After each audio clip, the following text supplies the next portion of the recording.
시작하겠습니다. 파라 파파 파. 네, 아이디어 판다 15번째 아이디어입니다. 15번째 아이디어를 팔아볼게요. 이번 아이디어는 아주 눈물이 주룩주룩 나는 아주 굉장히 뭉클한 아이디어인데 F&B 아이디어를 팔아보겠습니다. F&B가 뭐의 약자인지는 아시죠? 뭐죠?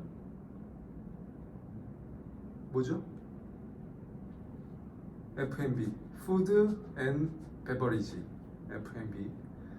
클라이언트는 뭐 배민이나 쿠팡인츠, 요기요 뭐 이런 데가 될 수 있을 것 같고요.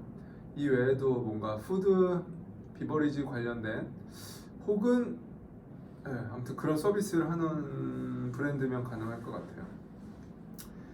이번 아이디어는 음식을 우리가 늘상 주문해서 이렇게 먹잖아요. 매일 주문해서 먹는데 어떤 음식이 이제 기술의 혁신에 의해서 굉장히 간편하게 거리와 시간을 초월해서 굉장히 편리하게 음식이 오잖아요. 근데 이 음식이 나에게 찾아온다라는 거에 대한 진정한 의미를 한번 생각해 볼 수 있는 그런 매우 아주 철학적인 아이디어라고 할 수 있습니다. 지금은 미식문화의 전성시대죠. 돈과 시간만 있다면 못 먹을 음식이 없죠. 한국에서도 세계 어디에 있는 인류 요리사의 음식도 다 원하면 먹을 수가 있습니다. 돈과 시간만 있다면. 그렇죠. 시간만 있으면 사실 한국에서 먹을 필요도 없죠. 비행기 타고 외국 나가서 먹으면 되니까.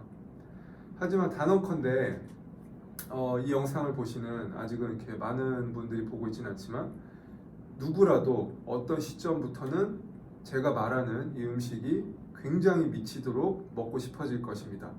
하지만 여러분은 절대 그 음식을 먹지 못할 겁니다.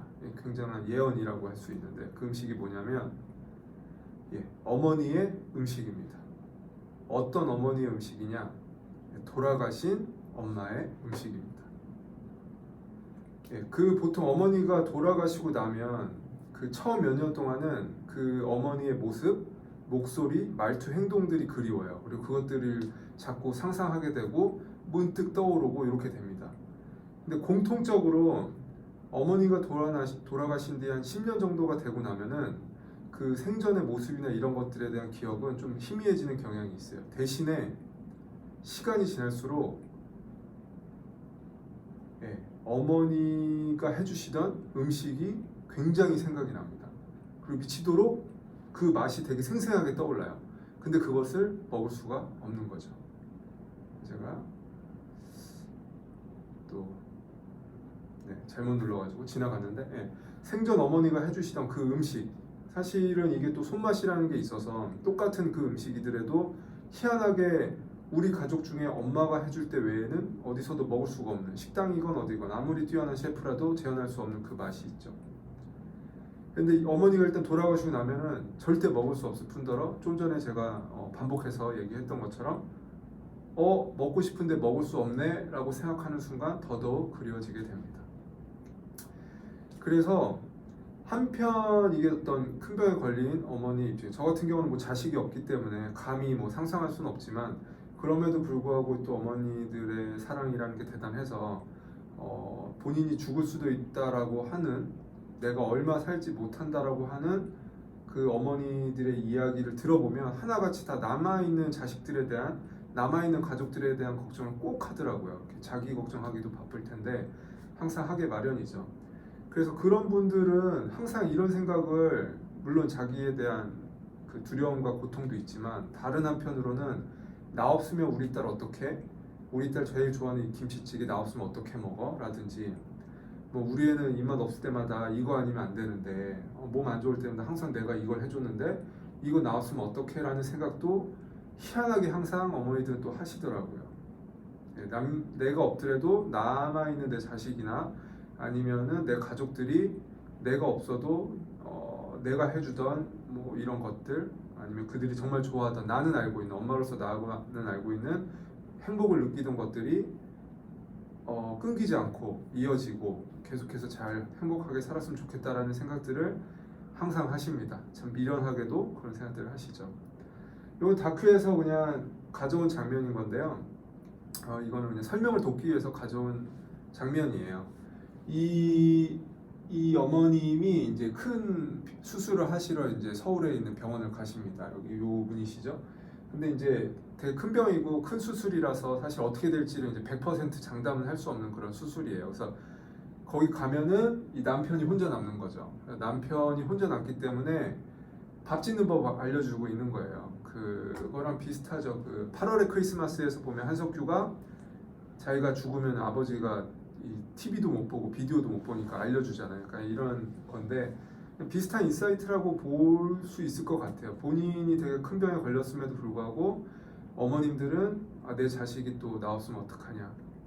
그래서 키 아이디어는 이겁니다. 엄마의 음식 보관소라는 서비스 혹은 캠페인을 해볼 수 있지 않을까라는 거고요. 나중에 어머니가 세상을 떠나시고 난 뒤에 뭐 5년 뒤 혹은 10년 뒤 혹은 더 과감하게 뭐 20년 뒤 30년 뒤에 찬스죠. 드문 찬스로서 엄마 음식이 너무 그리울 때 혹은 어머니의 기일마다 자식들이 모이잖아요. 어머니의 기일 때 그때 어머니를 기리는 마음으로 어머니가 해주던 그 음식이 먹고 싶을 때 그걸 실제로 먹을 수 있다면 얼마나 좋을까 라는 것들을 해결하기 주는 그런 서비스 혹은 캠페인이라고 볼 수 있을 것 같고요. 앞에 말한 것처럼 음식이 오는 거잖아요. 근데 음식점에서 오는 음식이 아니라 살아생전에 우리 어머니의 음식이 어느 순간 10년 뒤에 그 자식에게 배달이 될 수 있다면 정말 대단한 캠페인이 될 수 있을 것 같다. 진정성 있는 브랜드의 브랜드의 스피릿을 알릴 수 있을 것 같다. 그래서 이런 클라이언트를 생각을 해봤고요. 그렇다면 이제 솔루션이겠죠. 이 엄마의 음식을 말 그대로 장기 보관을 어떻게 할 수 있지? 더군다나 그 맛을 어떻게 유지하지? 가장 처음 생각하는 게 이제 냉동 보관인데 이게 엄밀히 말하면 냉동실 일반 냉장고에 있는 냉동실에 얼린 음식은 맛이 변합니다. 모든 음식이 다 변해요. 지금 우리가 먹고 있는 냉동식품들이 음식 자체가 원래 그거에 특화된 음식을 개발해서 좀 덜한 거기도 하고 군만두 뭐 이런 거에 뭐 원래 음식부터 해서 큰 변형이 일어나지 않는 종목이라서 뭐 그렇기도 한데 기본적으로는 식품을 얼렸다가 해동해서 하면 그 맛은 다 변하게 되어 있어요. 그 변하는 이유는 한마디로 수분 때문이에요. 모든 음식에는 수분이 있고 특히 엄마가 해주는 음식들에는 다 찌개건 국이건 뭐 수분이 많죠. 하다못해 김치만 해도 수분이 많은데 이게 어느 과정에서 일반 냉동실은 그 겉에서부터 옵니다. 겉에서부터 천천히 얼기 때문에 수분이 겉에 약간 얼어가면서 속으로 이동을 해요. 수분이. 그러면서 겉은 좀 말라가고 수분이 속으로 와서 제일 늦게 어는 거죠. 그래서 얼어가는데 솔직히 물 같은 거 한 병 냉동실에 넣으면 몇 시간 걸려요, 얼잖아요. 그리고 어는 걸 보면 어느 겉인가 어딘가부터 이제 천천히 이렇게 얼어가잖아요. 그러면서 이제 수분이 이동을 하고 수분이 이동하면서 음식의 분자가 이렇게 깨집니다. 그러면서 결국은 해동했을 때 수분이 이미 많이 이동이 되어 있는 상태고 분자가 깨진 상태라서 원래의 맛이 나지 않는 거죠. 그럼 방법은 뭐냐면 초급속 냉동을 하는 건데 정말 순식간에 얼려버리는 거예요. 순식간에 얼려버리면 어떤 겉에서부터 온다든지 속에서부터 온다든지 어떤 부분부터 천천히 오는 게 아니라 전체가 동시에 한 번에 얼어버리는 거죠. 그럼으로 인해서 여기 이렇게 표시를 해놨는데 물 분자가 이동 없이 그대로 그 자리에서 얼어버립니다. 그렇게 되면 해동을 했을 때도 원래 언 그 지점에 있는 상태에서 해동이 되기 때문에 음식이 거의 그대로 보존이 되는 거고 실제로 이거 어디서 쓰냐면 참치 어선에서 많이 쓰는 기술이에요. 그래서 참치 같은 걸 잡았을 때 그냥 생선 얼리는 거랑 다르게 완전 그 상태 그대로 그 맛을 잡아도는 그런 기술이라고 생각을 해주시면 됩니다. 뭐 실제로 있는 제품이에요. 이거보다 더 뛰어난 제품도 개발이 가능할 수도 있고 실제로 초저온 냉동고라는 것들을 기업 중심으로 이렇게 해주는 서비스도 있고 아니면 좀 전에 말한 것처럼 원형어선 이런 데에 설비가 되어 있어서 얘기하고 싶은 거는 있는 기술이다. 이미 존재하는 기술이다. 그래서 이 기계를 대여하건 구입하건 아니면 뭐 비슷한 기술을 개발을 하건 해서 뭐 충분히 보관과 맛의 보관이 가능하고 필요한 시점이 되면 이제 그 자식에게 배달해주는 그런 방식으로 운영을 할 수 있지 않을까라는 거고요.